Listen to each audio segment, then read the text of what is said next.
பல்லாவரம் அடுத்த அனகாபுத்தூர் நூலகம் அருகில் பல்லாவரம் பம்மல் அனகாபுத்தூர் வழியாக செல்லும் குன்றத்தூர் சாலை குறுகி காணப்படுவதுடன் மிகுந்த போக்குவரத்து நெரிசல் மிக்க சாலையாக உள்ளது. இந்த சாலையில் தாம்பரம் மாநகராட்சி சாலை ஓரத்தில் பாதாள சாக்கடை திட்டத்திற்காக சாலையை தோண்டி குழாய்களை பதித்து பின்பும் சாலையை சீரமைக்கவில்லை.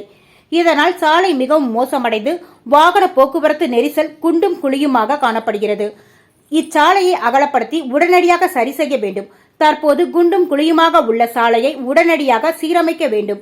அனகாபுத்தூரில் பாதாள சாக்கடைக்கு என கூறி அனைத்து சாலைகளும் தோண்டப்பட்டு குண்டும் குழியுமாக உள்ளதை உடனடியாக சரி செய்ய கோரி தேசிய முற்போக்கு திராவிட கழகத்தின் சார்பில் அனகாபுத்தூர் பகுதி கழக தேமுதிக சார்பில் பகுதி செயலாளர் மகாதேவன் தலைமையில் கண்டன ஆர்ப்பாட்டம் நடைபெற்றது. இந்த ஆர்ப்பாட்டத்திற்கு சிறப்பு அழைப்பாளராக கலந்து கொண்ட செங்கல்பட்டு மாவட்ட செயலாளர் முன்னாள் சட்டமன்ற உறுப்பினருமான அனகை முருகேசன் கலந்து கொண்டு கண்டன உரை நிகழ்த்தினார். இதில் 100க்கும் மேற்பட்ட கழக நிர்வாகிகள் பொதுமக்கள் கலந்து கொண்டனர். இறுதியாக அனகாபுத்தூர் அரசு பள்ளி மாணவர்களுக்கு 10, 12ஆம் வகுப்பு அதிக மதிப்பெண் பெற்றவர்களுக்கு ஊக்கத்தொகை வழங்கப்பட்டது.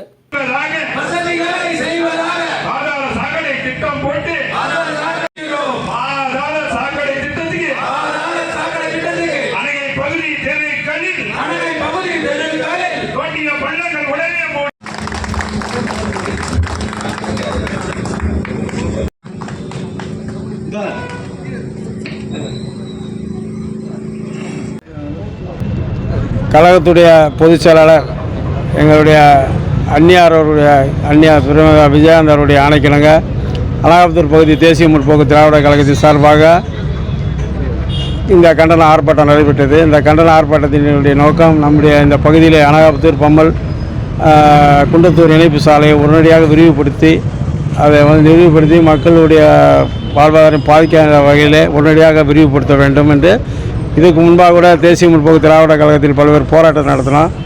இந்த ஆட்சியில் டெண்டர் விட்டாச்சு, உடனடியாக வேலை நடக்கும்னு சொன்னாங்க. இது வரைக்கும் அதுக்கான வேலைகள் விரிவுபடுத்துக்கான வேலை நடக்கலை. ஆனால் அதுக்கு முன்பாக பார்த்தீங்கன்னா இப்போ ஒரு பாதாள சாக்கடைக்கிட்ட பைப்பு பதிக்கிறோன்னு சொல்லி மெயின் சாலையே ஃபுல்லாகவே உடச்சி போட்டிருக்காங்க. ஆனால் பார்த்தீங்கன்னா ஃபுல்லாகவே குண்டும் குழியுமாக இருக்குது. யாரும் வாகன ஓட்டிகளும் சரி, படிக்கிற மாணவர்களும் சரி, பொதுமக்களும் சரி யாருமே கடந்து போகிறதுக்கு ரொம்ப சிரமப்படுறாங்க. அதில் பள்ளத்தில் விழுந்து கீழே விழுந்து நிறைய பேர் காயம் ஏற்பட்டிருக்குது. இது அதை சீர் செய்கிறதுக்கான வேலைகளை இது வரைக்கும் எந்த நடவடிக்கையும் எடுக்கலை. தாம்பரம் மாநகராட்சியும் சரி, தமிழக அரசும் சரி, நெடுஞ்சாலைத்துறை இது வரைக்கும் எந்த நடவடிக்கை இல்லை. இதை உடனடியாக செய்து மக்களை காப்பாற்ற உடனே அந்த பகுதியில் அதாவது மாநகராட்சி சொந்தமான உள்ரோடு பார்த்திங்கன்னா ஃபுல்லாகவே பாதாள சாக்கடைன்ற பேரில் ஃபுல்லாக தோண்டி போட்டிருக்காங்க. இது வரைக்கும் ஒரு ரோட்டோட சீர் செய்யலை.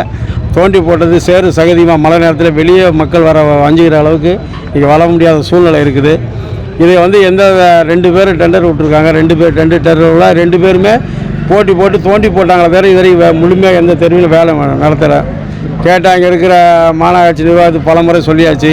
இங்கே மாமன்ற உறுப்பினர் இவங்ககிட்டையும் சொல்லிட்டோம், கவுன்சிலர்ட்டையும் சொல்லியாச்சு, எம்எல்ஏட்டும் சட்டமன்ற உறுப்பினர்கிட்டையும் சொல்லியாச்சு. ஆனால் இது வரைக்கும் எந்த நடவடிக்கை இல்லை. இப்போ பார்த்தீங்கன்னா இன்றைக்கி காலையில் கூட ஒரு ஸ்கூலுக்கு குழந்தைய ஏற்றிட்டு போன ஒரு அம்மா தவறி கீழே விழுந்து ஹாஸ்பிட்டல் அட்மிட்டில் இருக்காங்க. பம்மலில் 2 பஸ்ஸு 2 நாளைக்கு முன்னாடி பார்த்தீங்கன்னா அந்த பள்ளத்தில் இறங்கிடுச்சு. அதனால் 3 மணி நேரம் போக்குவரத்து நெரிசல் ஏற்பட்டது. அதுக்கப்புறம் பஸ்ஸை சர்வீஸ் ரோட்டில் திருப்பி விட்டாங்க. ஏன்னா இந்த மாதிரி ஒரு அவல நிலை நிறையா ரொம்ப பாதிக்கிறாங்க. இங்கேருந்து 1 மணி நேரம் ஆகுது பல்லாவரத்துக்கு போகிறதுக்கு. இதனால் வேலைக்கு செல்வர் பாதிக்கிறாங்க. படிக்கின்ற மாணவர்கள் அந்த நேரத்தில் போய் பள்ளிக்கு செல்ல முடியாத சூழ்நிலை இருக்குது. இதை உடனடியாக சீர் செய்ய சொல்லி வலியுறுத்தி இந்த கண்டன ஆர்ப்பாட்டம். ஒரு பகுதி போகிறனாக்கா அது 2 வழி இருக்கும். ஒரு வழியில் அவங்க பள்ளந்தோடி ரெடி பண்ணாலும் பரவாயில்ல, 2 வழியில் பண்ணிடுறாங்க. இல்லை அதான் 2 பேர் டெண்டர் விட்டனால போட்டி போட்டு 2 பக்கமும் தோண்டி போடுறாங்க. எல்லா வழியிலுமே போட்டியா ஒரு வேலையை முடிச்சு ஒரு வேலை செய்கிறதுக்கு வரதில்லை. இப்போ அடுத்த கட்டம் உங்களுடைய போராட்டம் எந்த மாதிரி? இது நடவடிக்கை இல்லைன்னா இதை விட பொதுமக்களை திரட்டி நாங்கள் பொதுமக்களை மறியல் போராட்டம் நடத்தும். கஷ்டமான ஒரு சூழ்நிலை இருந்தோம். இதையே அவர் கவனிக்க மாட்டாருங்கிறத எங்களுக்கு வேதனையாக இருக்குது.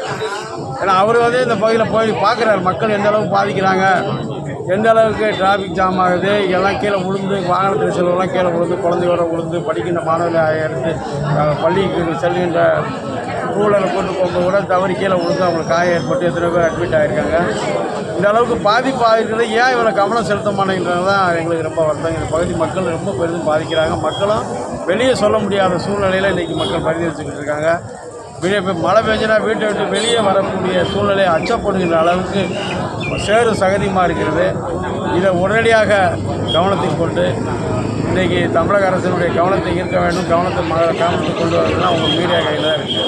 நீங்கள் கூட இந்த பகுதியில் நீங்கள் வந்து போய்கிட்டு இருக்கீங்க, எந்த அளவுக்கு போக முடியல, நடக்க முடியாத சூழ்நிலை இருக்குது, அவ்வளோ நிலை இருக்குது. இதை உடனடியாக தமிழக அரசும், அதே நேரத்தில் நெடுஞ்சாலைத்துறை, அதே போல் நம்ம மாநகராட்சி நிர்வாகம் உடனே தலையிட்டு இதுக்கு உடனடியாக தீர்வு காணணும்னு சொல்லி வலியுறுத்தி கேட்டுக்கொள்கிறோம். இதை வந்து நீங்கள் மக்கள் மத்தியில் மக்கள் பெரிதும் பாதிக்கிறது உங்கள் கையில். நாங்கள் போராட்டம் பண்ணால் கூட